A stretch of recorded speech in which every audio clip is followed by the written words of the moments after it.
Hey there, my name is Lexi, and thank you so much for joining me today for this Lex Chat.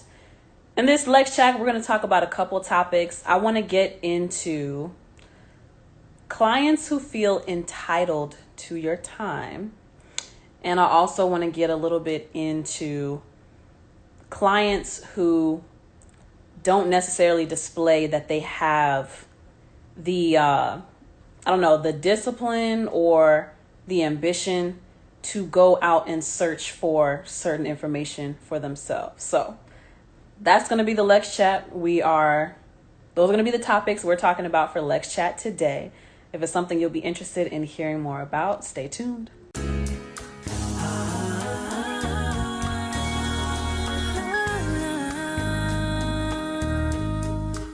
Let's do the Lex check with Lexi.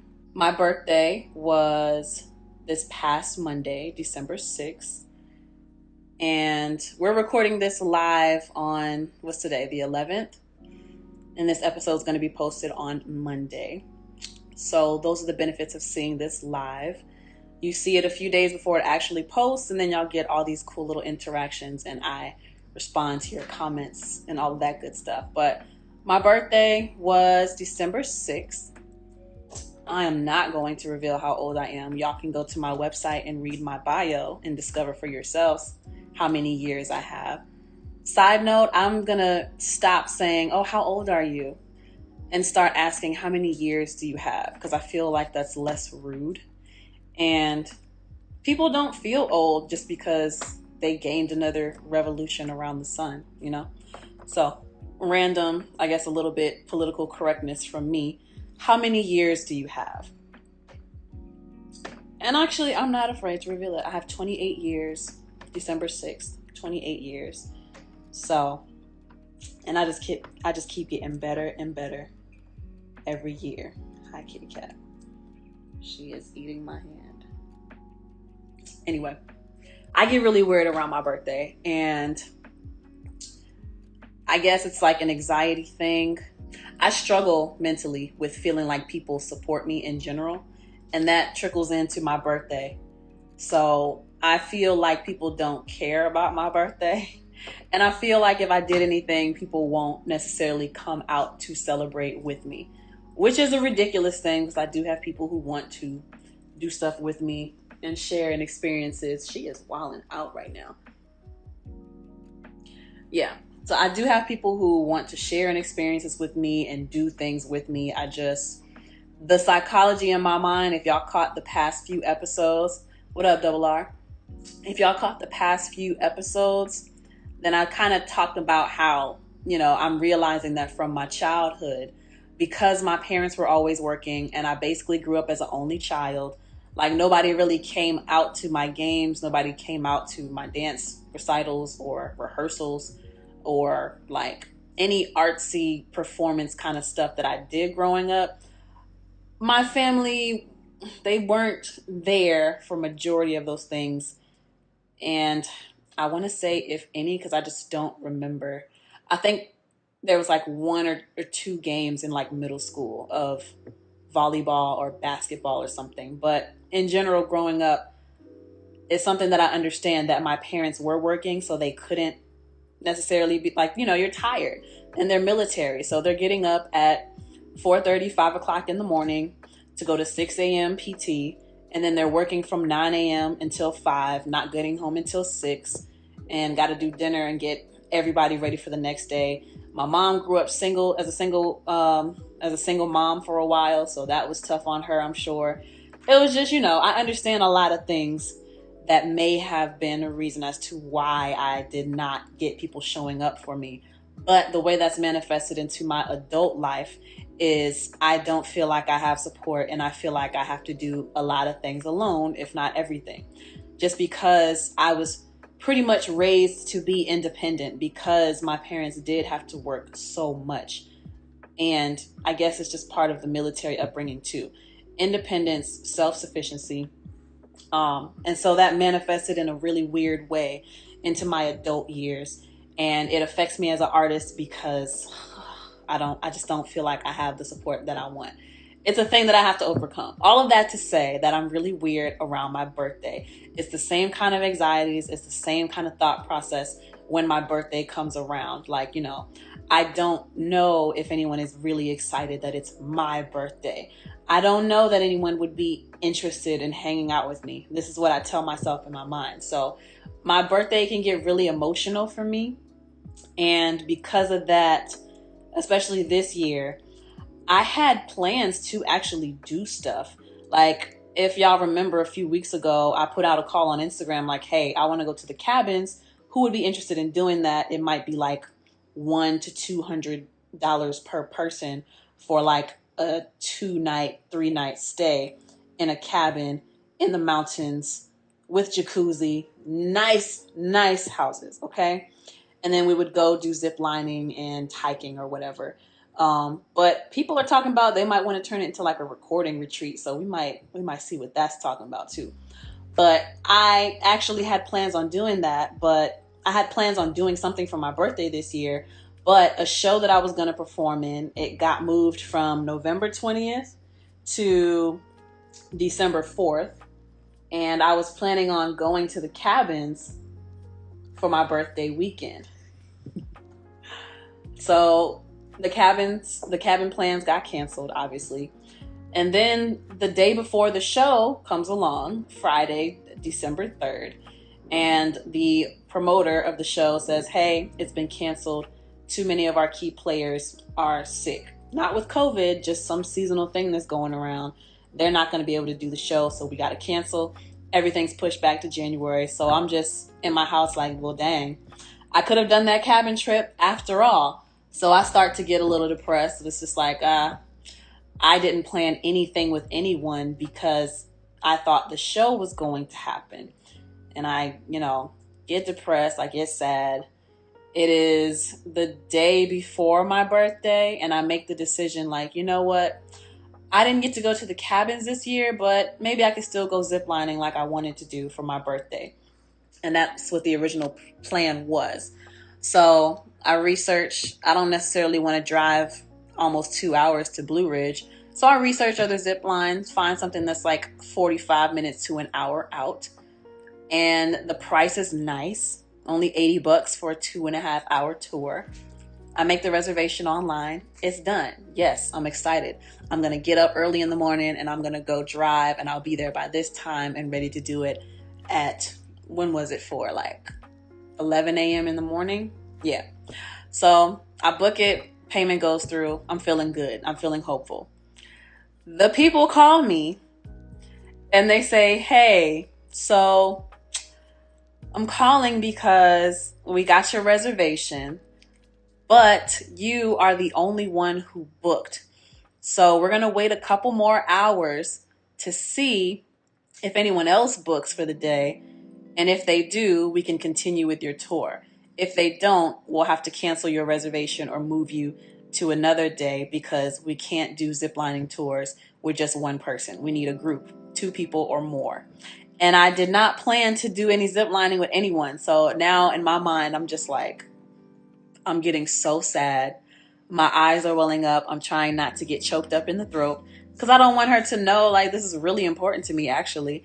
And now my plans, it just seems like, oh my God, I can't do anything. I don't have anyone to, do something with on my birthday. It's just, I go through some crazy emotions. I don't know if it's a woman thing. I don't know if it's a seasonal affective disorder thing, seasonal depression. I don't know. But it literally kind of crushes my spirit because this is the one thing I wanted to do for my birthday.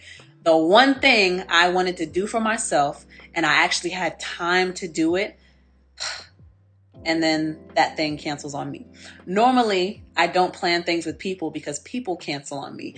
But the thing canceled on me this time. I was very upset, to say the least. So I get all upset about that. But my birthday ended up being real chill. I did a birthday workout. I did my hair. I got some Starbucks.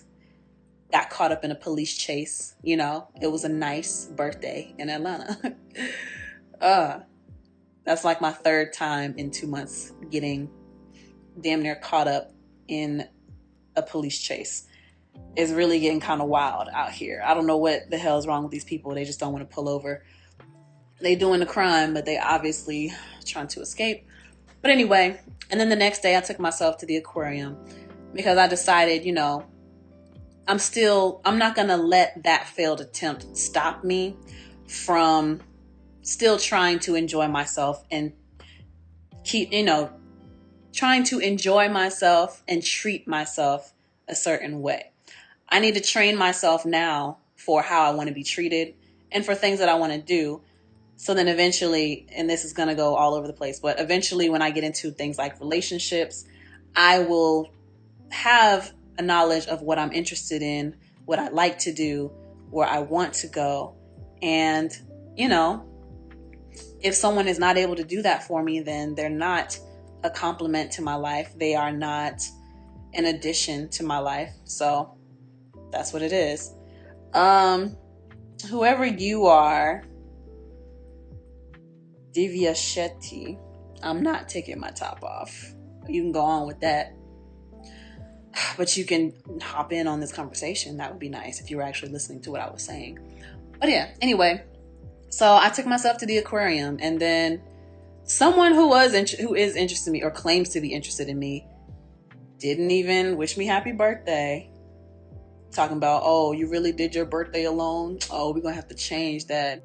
You ain't about to change nothing. So stop capping. Because if you did care, you would have been asked me, oh, what are you doing for your birthday? Or can I take you out? Like, you would have been actively asking things. So I'm really over certain people as well. But that kind of leads into the topic of LexChat for this episode, right? And just as a reminder, because we just did the check-in, the Lex Check with Lexi. So that's out of the way. Oh, actually, before I get into that, I don't have any financial advice today. Last week's financial advice was if you are getting offers in the mail about a new card that has 0% APR for at least 1 year and or a statement credit bonus of $100 or $200 if you spend a certain amount in 3 months, take advantage of it. Transfer your debt from an interest-bearing credit card to the new card with that 0% APR, and that'll help you save money on interest so that you're paying back only what you owe and you're not paying extra on interest accumulated on your debt, right? So that was last week's. As I think of tips, I'll try to condense it and put it into these episodes, but definitely take advantage of that tip if you can. I would say don't necessarily worry about the credit limit that you get. Apply for the highest amount that you can, and hopefully it's big enough to absorb whatever debt you have on other cards so you can at least eliminate that interest. So yeah, check out last week's episode of LexChat, the first 20 minutes or so, to get all the details on that financial tip that I shared. Last thing I want to share with y'all is I did a book review for London Elixir. Jasmine Brooks is her name, but this is the book. She is a producer, songwriter, engineer out here in Atlanta, Georgia, and I reviewed her book, Paid Time Off, PTO. So be on the lookout for that episode. I haven't decided if I will incorporate it into a Lex Chat episode yet or not. I'll probably do an independent episode actually. But yeah, be on the lookout for that. On the Lexi Quotes page, as well as my YouTube channel and Patreon. If you are a patron, you will see that way before anybody else. And the next read is going to be From the Music to the Money by George Yongo, also known as Big Hooks. Big Hooks, if the name sounds familiar, he and we have done a couple of songs together. The first song we did together was called No Love. We ain't feeling no love. You've been tripping, I'm done now. We ain't feeling no love. I've been missing you locked down. We ain't feeling no love. We ain't feeling no love. We ain't feeling no love. We ain't feeling no love. Yeah, so we did that one. And then the most recent song we did together is called Long Gone. To know you're long gone, long gone, yeah. Long gone, you're long gone, yeah. Long gone, you're. Baby, I'm a winner. Tell me, do you feel like a winner? Yeah. Okay. So yeah, that is the new book, the next book. It is called From the Music to the Money by George Yongo, aka Big Hooks. So that is our next read. So like I said, be on the lookout for the review of Paid Time Off by London Elixir. She is an engineer, producer, executive producer, songwriter. Be on the lookout for that review.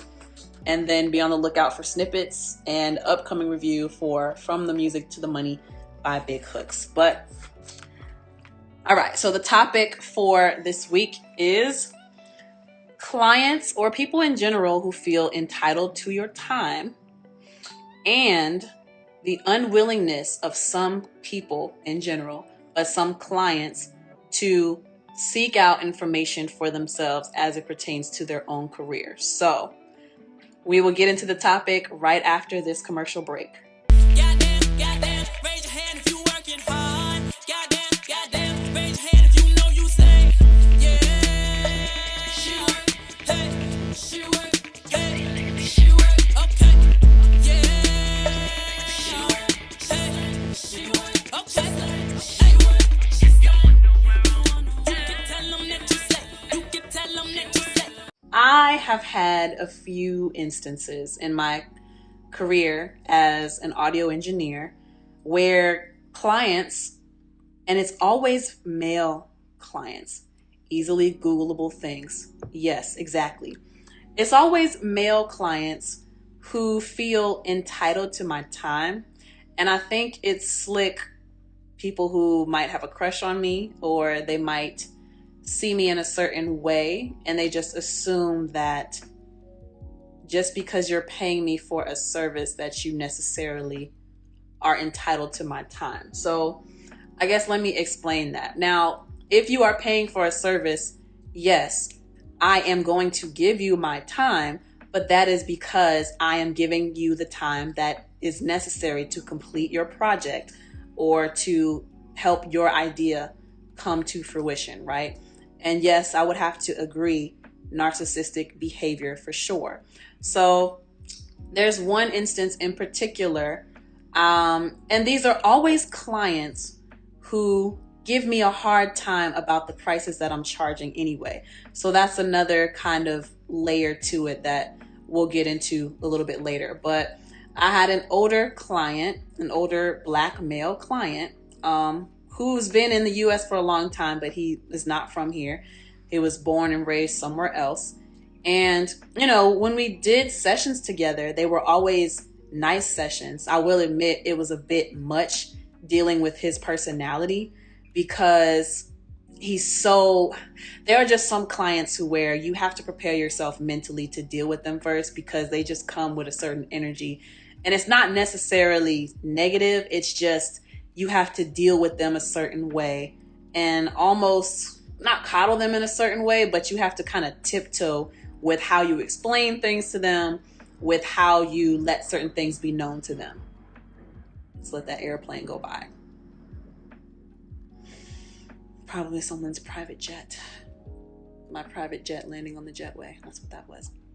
Yeah, so this client, older gentleman, he's a bit of a womanizer.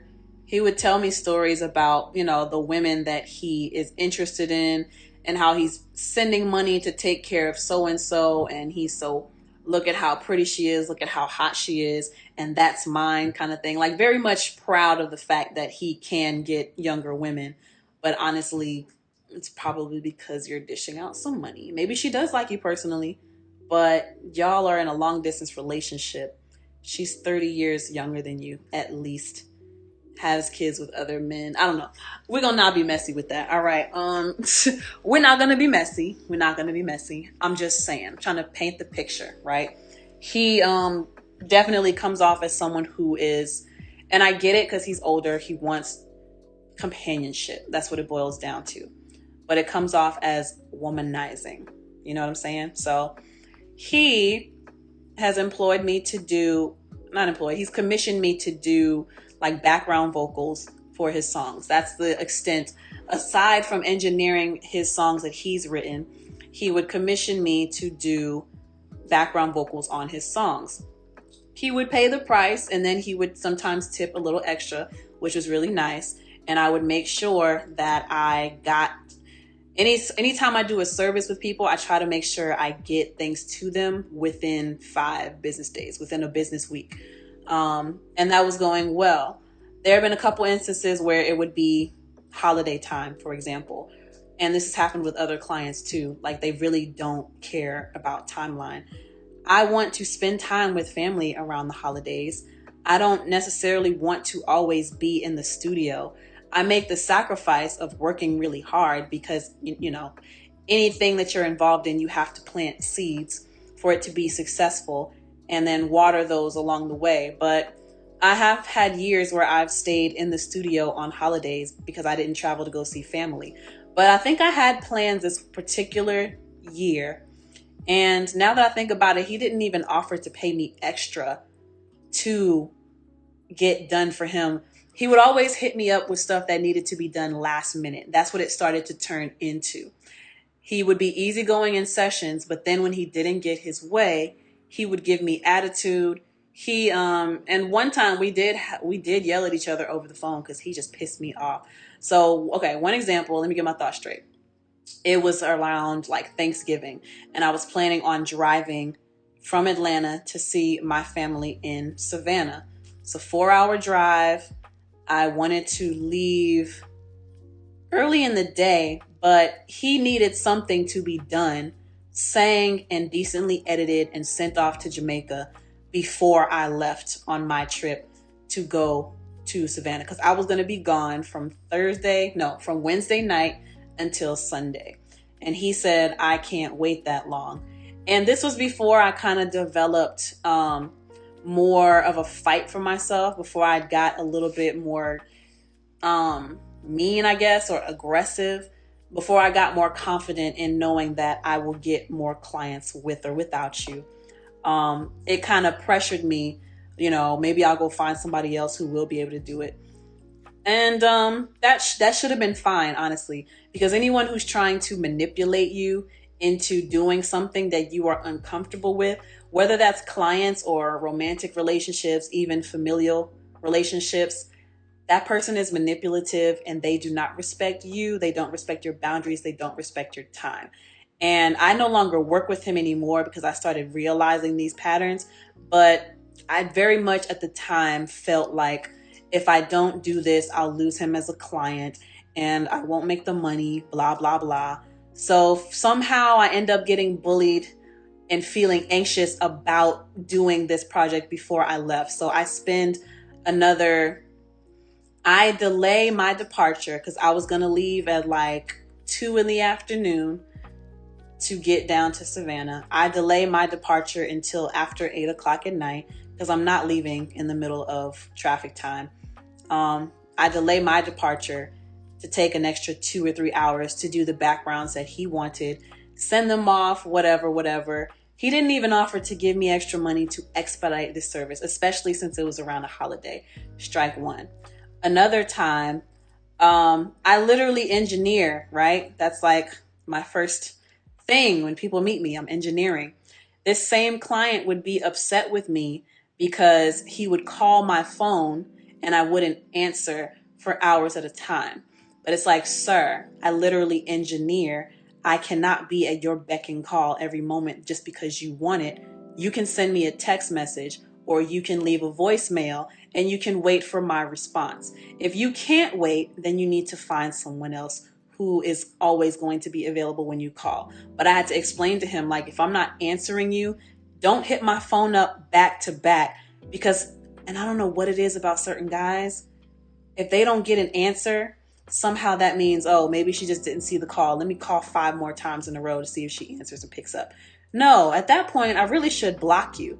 But for me, I'll put my phone on silent or do not disturb if I'm particularly irritated and vexed at that. But he's the type who, if he doesn't get through to you the first time, he's calling 2, 3, 4 more times after that, not leaving messages until the last call when he's already upset about not having the first 3 or 4 calls answered. And so that was just another layer of him feeling entitled to my time. You don't pay all my bills. I see you every 3 or 4 months, and you're upset because I'm not answering your call on the first ring, on the second ring. But you don't have consideration for me to leave a message, to leave a voicemail, and trust that I'll get back to you. Do I not get back to you? And maybe I don't sometimes, because I'm literally in sessions sometimes all day. I have been in sessions from 7 o'clock at night until 2, 3 in the morning. And it would be rude of me to call you after 10 o'clock, honestly. That's just how I was raised. You don't call people past a certain time because that's rude. Now I might send a text message, and I'm assuming people are asleep or they have things to do with their lives. So, I just think it's rude to contact people in certain methods after a certain time, because you just don't know what people have going on. So I'm not going to call you past midnight, obviously. And then I would wait and, to contact people the next day. But I also have a thing where I don't necessarily handle business before noon. And that gives me the morning time to be able to do what I need to do for myself personally. Because what ends up happening is I'm very ambitious and I like to work, but there was no balance. So I had to learn balance, and I had to learn to be okay with telling people no. I had to learn to be okay with delaying people in the instant gratification that they wanted from me, in the interest of being able to do simple things for myself, like cook breakfast and eat or sleep or take a shower or take a few hours out of the day to get my hair done or my nails done, or a few minutes to get my eyebrows done, stuff like that. So I struggled for a long time to keep balance, because also I was operating from a place of fear, as far as like, I struggle sometimes with the insecurity of money and feeling like I'll never have enough, or feeling like somehow it's going to run out. I don't know. This is the fear that I do worry about. If I'm not working, I'm not making money. If I'm not making money, I can't provide for myself. If I can't provide for myself, I'm a failure. If I'm a failure, my family will be disappointed. If my family is disappointed, and you just go way down the rabbit hole, right? Let's see. Start implementing it in your contract so it's known ahead of time and make them agree.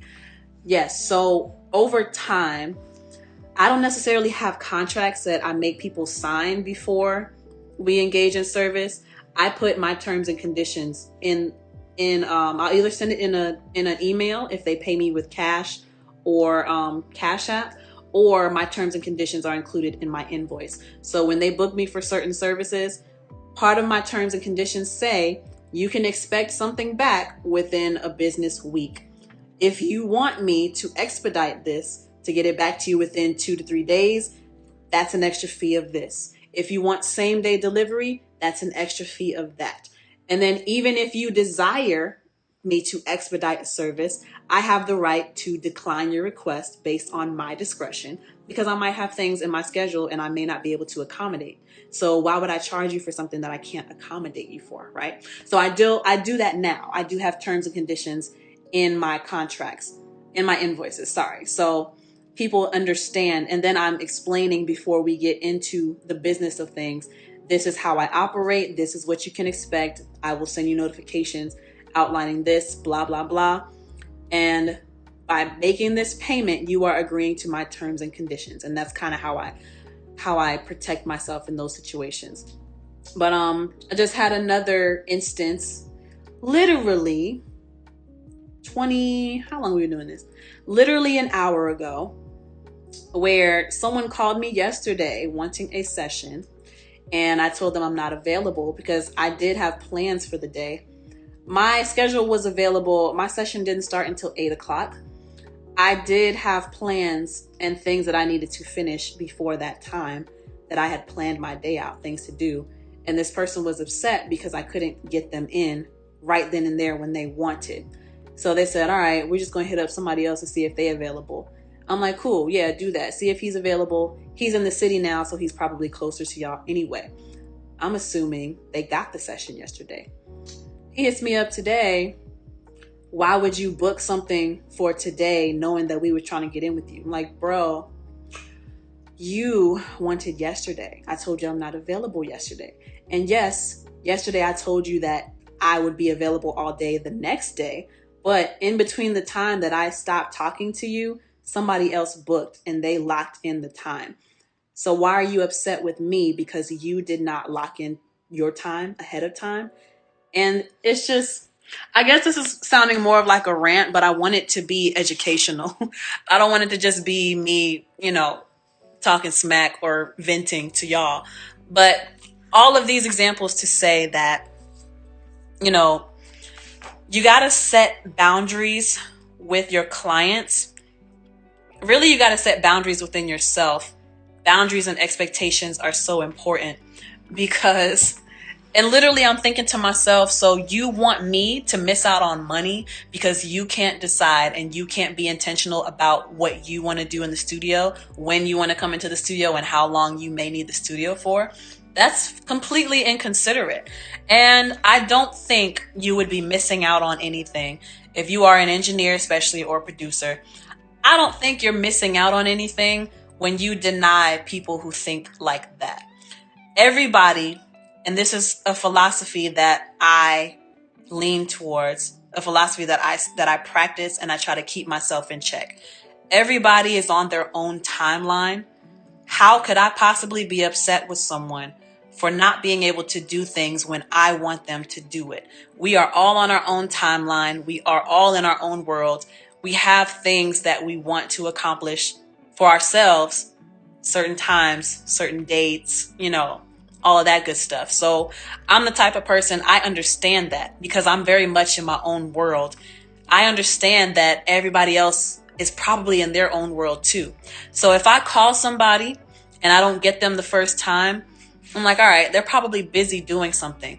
Let me leave a voicemail or let me send them a text message. When they are available, they will get back to me.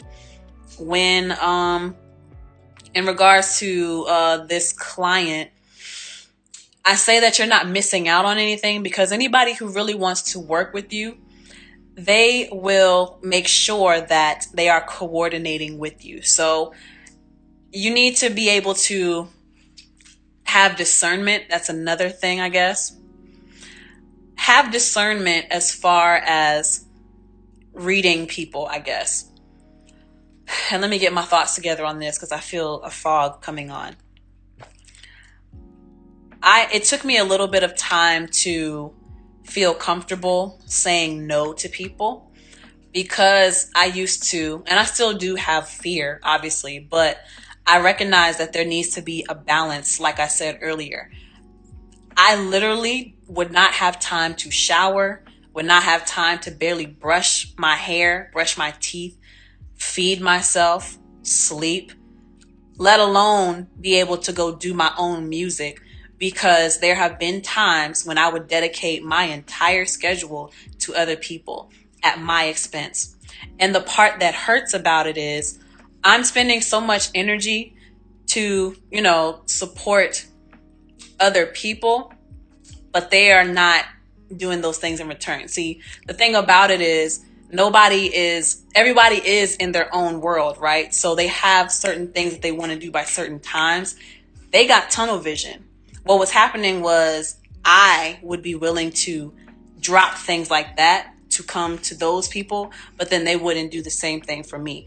And that has been in like friendships, especially. Like I went through that. Oh my God, when my car went out, I went through that with one of my friends where she was going through a lot of stuff and I'd be at work. She would call me, just got in an accident. I'm dropping everything. Yo, boss, I already called so-and-so. She said she can come in early to, take over my shift. I need to go. So-and-so, my friend got into an accident. So did that, right? That's one example that's not related to music where I'd be super willing to drop things for people, but people don't be willing to drop things for me. So there has to be a balance. What am I doing for myself? And then what am I doing for myself? And then can I tweak my schedule or whatever to accommodate other people? That's what it boils down to. But at the end of the day, what I'm trying to say is you really have to keep that balance in mind, because People will try to use you up for what you can give, and they will keep taking and taking and taking and taking. And then once they have everything that they wanted, they throw you to the wayside. And I just experienced this earlier this year as well. They will take from you, they will drain from you, they will use your talents, they will use, they will use your talents, they will they will use all of that. They'll take as much as you let them. And then when you need something in return, they will not be there. That's just the unfortunate reality of it. That's the part that hurts a lot. But it's something that we all have to realize. So that's why it's really important to do things because you want to for people, not because you are expecting anything in return. So that would be my cautionary tale on that. It is okay to set boundaries. It is okay to say, no, I have some things I need to do for me. I cannot accommodate certain requests. All through life, those people are around us, but they can only do what we allow. That is exactly right. And in the case of that one guy, the more that I bent to accommodate his schedule, the more disrespectful he got over time, now that I think about it, because that's how we ended up yelling at each other over the phone. It had happened quite a few times where he would call and I didn't answer because I was in a session. And I wouldn't call the next day because my schedule would be booked up. So I'm not thinking about, as soon as I wake up in the morning, I need to check in with so-and-so. No, I need to eat. I need to shower. I need to comb my hair. I need to do something, right? For me, for Lexi. And so I think it had been like a week or two of us missing each other. And he would never compromise by sending me a text message. I have to add that. He would not compromise. Sometimes sending a text message is like, okay, we can communicate. And that some people really, my mom is one of those people too. She will not communicate with me through a text message, but complain that we never talk. You are not meeting me halfway. But yeah, the more that I bent to that particular client, the more he disrespected me as I would give into the request. So it must be like some weird psychological thing that people go through to where the more that you give in, the more they will try to take. And I realized that with him because it was just awful. So missing his calls. And then there was another instance where I think he sent me an email. And even though we had been working together for 2 years at this point, and he has my email, he sent a message. He misspelled my email address and then called me the next day and was yelling at me, almost damn near cursing me out. He didn't actually curse me out because if he did, I would have hung up on him and blocked his number. But he was yelling at me and screaming at me. Every time I need to talk to you, you're never available. It is so unprofessional. And you know I need these files and we need to send things and nothing can move forward because you're not doing your part. And I'm like, I saw him when we met in person because I wanted to give him his files and be done with him. After that instance, I never worked with him. Well, I worked with him one time, but I never did background vocals for him again because he was super disrespectful. But we met up in person because I needed to give him his stuff so he can get out of my face, get out of my life, get out of my presence. And I say, let me see the message that you sent. Now, my email address is plastered everywhere. Lexi Solo, LEXCSOLO @gmail.com. He sent a message to Lex Solo, LEXSOLO. When I pointed that out to him, he got so upset. He was pissed. And I think he was just embarrassed, but trying to save face. But yeah, I was just like, so you went off on me because of a mistake that you made. You didn't have the wherewithal to say, and I'm the kind of, it irritates me because I'm the kind of person, like I said earlier, I understand that everybody is on their own timeline. So if somebody can't do something when I want them to do it, I'm not tripping about it because I'm understanding that we all have different timelines.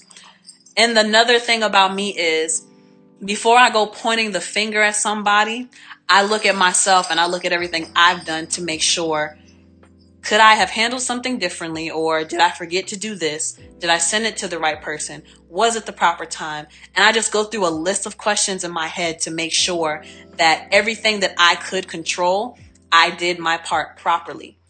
He did not have, I don't know, a good spirit, good characteristic enough to go back and check behind himself. And because he didn't check behind himself, he just assumed that it was all on me, like I was ignoring him, when he actually mistyped my email address. That's why I didn't get the message. But I was being blamed for his mistake. And when that happened, I was like, all right, we don't need to work with you anymore. You're stressing me out. You're making me feel inadequate. And I know I'm damn good at what I do. That's why you keep hiring me. I know that I'm professional. That's why I have certain systems in place. And yeah, he never apologized, by the way. He never apologized. Well, I can't say never. We stopped working together for like a good year. And some things must have happened in his life that humbled him a little bit more. And this is also why, side note, I hate people who text Grand Rising Queen, or people who say, how are you, my queen? These fake woke dudes, because the same people who are always, love and light and ganja and we smoke and we feeling good vibes only, those same people, just like the most Christian of Christians, they raise the most hell. And they are the least aware. They are the least woke. They are the least spiritual, the least understanding, at least in my experience. So that's a little sidebar. Yeah. It had been like a year maybe before we spoke again, before I worked with him. My boss at the time at that studio that I worked at for that client, he would call me or text me, say, hey, so-and-so wants to work with you. I would say, no, I can't work with him anymore. Ask him to find someone else, or ask someone else to. But and here's the kicker. Nobody else wanted to work with him because he is kind of difficult. But I have like a decent amount of patience, which is one of the draws that people come to me for. I have patience. I'm willing to, sit through stuff with people, teach them what they need to be taught, teach them what they don't know, blah, blah, blah. I'm a very patient person. Nobody else wanted to work with him. I was the only one who was taking him on as a client at that studio. So another slap in the face for him, but that leads me into kind of the next topic. And unfortunately, I spent too much time on this one. Yeah, she's playing with something under the couch. It's a little cat toy that I got her, and she's rolling it around. It's like a little bell. Yeah, she's having a good time. But that leads me into the next part of the topic. The next topic that I wanted to get into, and maybe this episode could just be a little bit longer, but clients who they refuse to go out and search for certain things on their own. So I just had an experience with a client this past Wednesday. Was that Wednesday? Yesterday was Friday. No, it was Thursday. Yeah. So I had an experience with a client this past Thursday, and we only have a 2-hour session, and there is a session coming in directly after us. But after our session, he's trying to ask me deep ass questions like, how do you feel about ownership and owning the masters and the rights to your songs? And I'm just like, and what was the other part of his question? Like, how do you feel about labels taking ownership? And shouldn't you try to retain ownership of your songs if you're an artist? And I'm like, all right, that's a very deep question, a very loaded question that I cannot answer for you in 5 to 10 minutes. Yes, you should seek ownership over your songs, but long story short, you don't have the leverage to be able to tell a label that you're going to maintain a certain percentage of your song. So as you are right now, you would have to give up majority of your ownership because the label is taking on more risk than you are to push you as a new artist. And then there was another question he asked me about something about some kind of equipment that you can use or you can find to record yourself. No, he was trying to ask the next guy, because the next engineer that was coming in, my goodness, kitty cat. The next engineer that was coming in, he's a producer as well. And he asked him, how did you learn how to do it? Did you do it yourself, or like, what did you do? And the guy answered him, the engineer answered him, yeah, self-taught and YouTube videos. And I had to, because I was walking out with the client. Girl, I'm about to take this from you. You are distracting. Look at this. She's so cute. You are distracting, kitty cat. Go ahead, play with it. Anyway, you are distracting me. Let me get my thoughts together. Oh, that lighting is quite nice. I do want the plant in the background. So, yeah. The engineer, he responded, because he's a producer first and he knows how to engineer. He responded, no, I taught myself and I've been watching YouTube. That's how I learned. And now he's working at a studio, obviously, because he was an intern. He was an intern. He interned for us. And then I made the decision. I liked the way he worked and I liked how well he listened.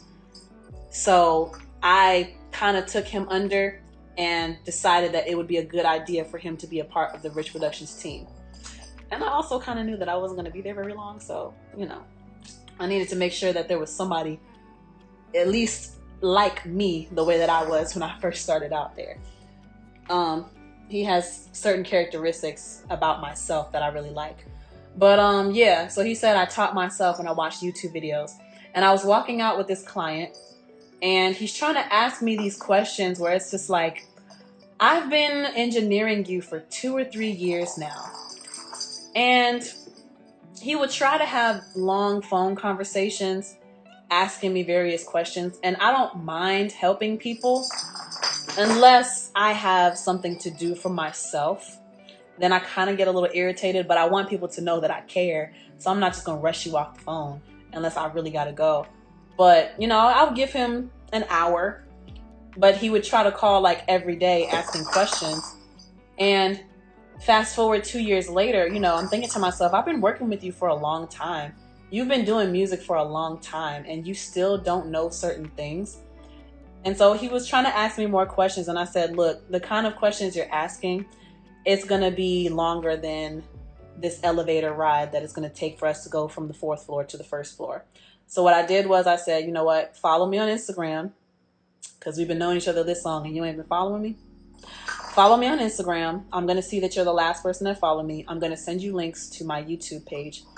On my page, I have a playlist titled Tips and Tutorials for artists who don't necessarily know a lot about industry, or for engineers who need help with certain technical things, and then for artists to be able to communicate more effectively with their engineers. So it's that whole artist-engineer relationship. That's what that whole playlist is about.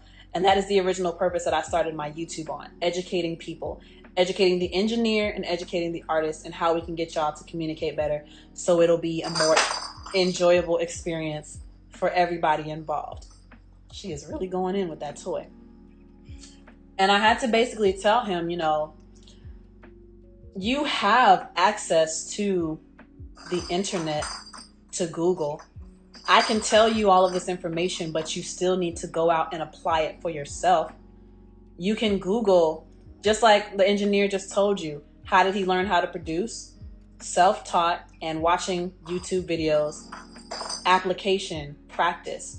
And I told my client, like, if you really wanted to find out, you would be researching for yourself.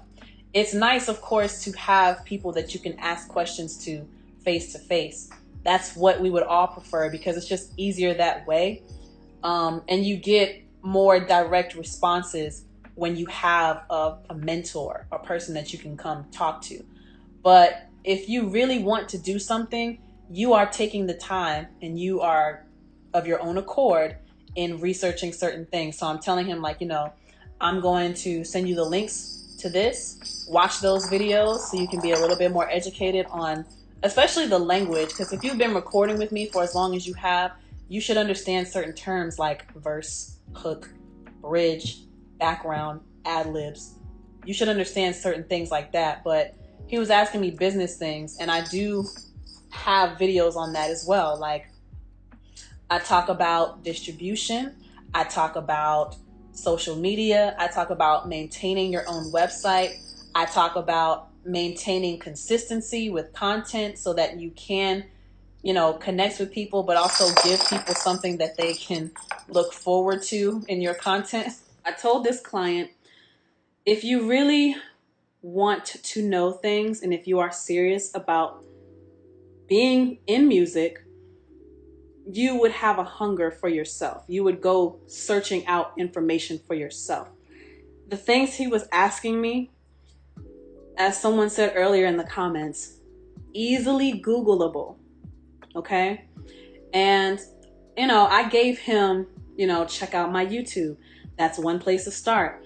And then I also named one of the books that's like the Bible of the industry, if I do say so myself. Okay, let me show y'all. It is, and I don't have the thing to it anymore, but it is Donald S. Passman, All You Need to Know About the Music Business. This is basically the holy Bible of the industry, right? And I've gotten through a good amount of this book. Not everything, because there's just so much to it. And as you can see, it's a very hefty read. But I got my highlights. Like, it's really something you should take your time on if you are an artist and you want to have a good starting point for the industry, okay? All You Need to Know About the Music Business by Donald S. Passman. This is the 9th edition. I don't know if he has since come out with a new edition, but I love this book. What are some of the things it's talking about in here?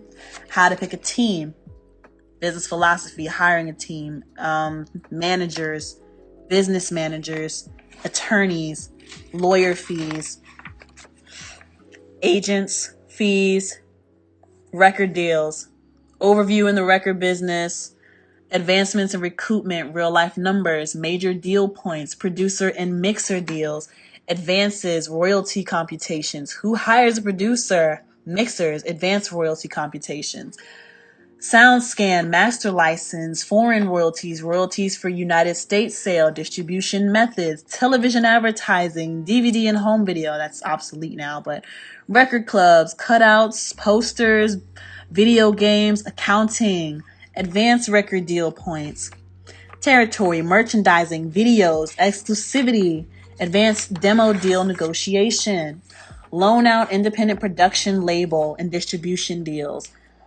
pressing and distributing, joint ventures, upstream deals, songwriting and music publishing, copyright basics, publishing companies and major income sources, secondary publishing income, songwriter deals, performance money, print music royalties, pop quiz, co-writers, creative control, reversion of copyright, co-publishing and administration deal, like advanced copyright, even more advanced copyright, group issues, group provisions, internal group deals, how to name your group, personal appearances and touring, tour merchandising, retail merchandising, classical music, motion picture, performer deals, film songwriter deals, composer agreements. It's just literally the Bible of the music business. And I made that one recommendation. I knew about that from going to school, but also professors told me about it, but also going to Barnes and Noble and just walking around the music section. And this was another one that I got. This Business of Music, Marketing and Promotion, because I understood that I am not doing a great job with promo. So I got this book. This is by Tad Lathrop. Hope I'm saying that name properly. Tad Lathrop. This Business of Music, Marketing and Promotion. What kind of things are included in here? I think I went through this whole book as well. Yeah, I got notes Girl, don't tear up my book. Crazy cat. Selling music in the new entertainment marketplace, charting the corporate hit-making process, previewing the total market program, defining the basic product and its audience, packaging the product, pricing payouts and profits, distributing through stores and their suppliers, direct marketing and non-sales methods, distributing over the internet, promoting the product publicly, online techniques, radio, video, television, sales incentives, live shows, other methods, working the live performance market, expanding television, movies, commercials, compilation albums, custom albums, non-music merchandise, generating revenue for writing and publishing, marketing and promoting music in foreign countries, monitoring, managing, just, y'all get the point. So, all of that to say, and I'll get into this more in the next episode as well. The next episode? The next podcast. It's a podcast at this point. I'll get into more detail about it because I don't want this episode to be too long. But if you are hungry enough for something, you are going to start somewhere. And I guess hunger is not enough because you can say you want something and still not take the steps necessary to see it to fruition. So the thing that irritated me about this client, I wanted to help, but at this point, I've been working with you for 2 years and you haven't even signed up for a performance rights organization. I've never seen you perform anywhere. You've never taken more than 2 hours in a music session with me. When I try to get you to go back and redo certain things, you don't necessarily care about it being the best that it can be. So all of that to say, when you have a certain passion for something, you can have passion, but you have to have discipline. And this is something that I've been working on too, because I've been lacking, call it seasonal depression, whatever, where I know that I have to do certain things, but I just wasn't doing them for whatever reason. And past the fear. Yes, I agree. There is a fear with some people in moving forward. Absolutely. But like I said, some people have the hunger and the passion, but they don't have the action. They don't have the discipline. They are too afraid of starting somewhere. And that's so sad to me because nobody is a master. Nobody is an expert. Like, yes, there are people who have more experience than us, but how can you gain any experience if you never even take the first step? Same thing with exercising. Everybody wants to look good, but nobody wants to have the discipline of working out 3 to 5 times a week. Nobody wants the discipline of monitoring what you're eating, limiting certain bad things that you're eating in the interest of being able to physically present yourself a certain way. And so all of that to say, you have to be hungry, but you also have to take some initiative. Even if we talk about, I don't know what scripture it is, but in the Bible, faith without works is dead. And this is actually mentioned in London's book as well. I mentioned it in my book review of Paid Time Off, PTO, by London Elixir. Faith without works is dead. You have to do what you can do, as much as you can do your best at it, go as far as you can. Where you fail, God will provide a way. But do you expect anything to happen if you never take the first step? So I'm wondering, the fact that we have all this technology, it's really showing that it still doesn't matter, because you still need the human element of application, the human element of action. All of this information is readily available. And, not all of it is great, but there are enough sources out there where you can cross-reference and verify and sift through what's real and what's not. But there's enough information for you to start somewhere. And for you to have been doing music for at least 2 years, you never wondered, how am I going to get paid off of this? You have the ability to do it, but do you have the discipline to make sure you are dedicating time to studying? You have the questions.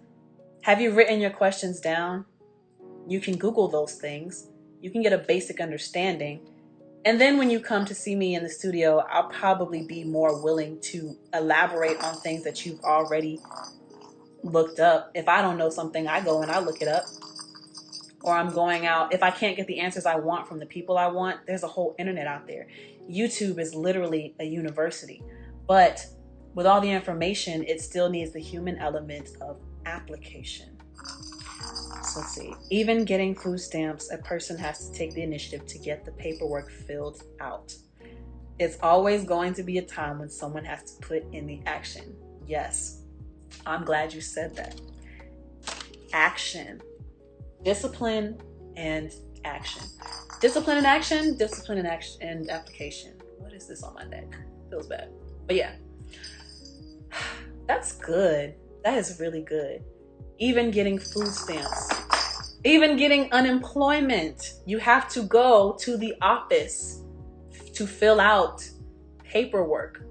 There's always going to be something. So how do I put this in an eloquent way? Everything has a cost. And this also ties into the main topic that we talked about earlier of that balance. If you are constantly giving to other people, it's at the cost of your own creativity. It's at the cost of your own self-care. If you want to know more, it's going to cost you a little bit of time. It's going to cost you research. It's going to cost you your ignorance. I like that. I like that. I like that a lot. Your progress is going to cost you your ignorance. And a lot of times, your progress is going to cost you your pride, because you have to cast away those feelings of inadequacy. It's going to cost you your fear, because you have to cast away those feelings of apprehension and anxiety. You're going to have to do it scared. You're going to have to do it ignorant. You're going to have to do it on a small scale before it can be at the level that you're envisioning it. Because there's so many things that you don't understand. There's so many little intricacies, but you have to take that first step of action, application. That's going to be the topic for the next podcast, because I don't want this one episode to be too long. But if y'all are wondering where you can find the final edited versions of these, Patreon gets a first look at this. Patreon.com/LexCATL for $5 a month. You are getting access to content way before the general public, and special content that the general public will not be able to see. For now, everyone is going to have access to the live streams, because I get more interaction this way. But eventually, it will only Patreon members will be able to have this live experience. So patreon.com/LexCATL. $5 a month to become a patron to see the content way before the general public. You can also find this on YouTube when it gets posted. You can find this on Spotify, Lex Chat with Lexi. That's LEXCHAT, Lex Chat with Lexi on Spotify. Same thing on Apple Podcasts and Anchor. Anchor is what I use to distribute the podcast to the podcast platforms. But that's where you can find these things. And I just want to thank y'all so much for joining me in this topic today.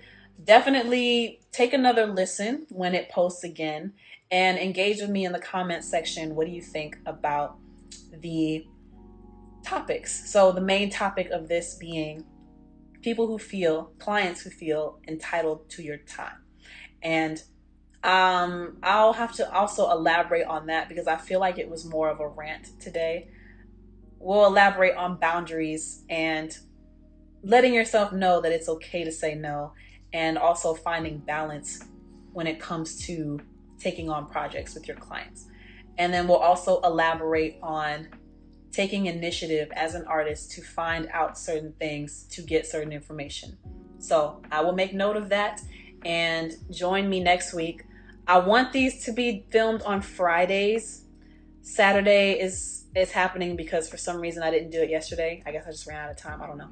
But my goal is to film these and record these on Fridays, and it'll be posted up by Monday for the general public. So yeah, we'll continue our conversation next week. My name is Lexi. Make sure you like if you are on Spotify, Apple Podcasts, YouTube. Make sure you like, subscribe, follow, hit the notification bell so you'll be notified every time I post new content. Please support me on patreon.com/LexCATL. If you want to take that extra step in supporting me, that's $5 a month to be my patron. And yeah, thank y'all so much for joining me today. My name is Lexi. Until next time, peace. I had to switch my hands so I can hold up the peace sign. My name is Lexi. Until next time, peace. Every season they get a new diet. If I don't feed them, they put up a riot. They be like, Lexi, baby so sexy, baby girl, take my number, tryna get next it, can't complain if you ain't OG. I'm the L, all these players wanna keep. Scratching hands, 100 bands on the seat. Got the plan.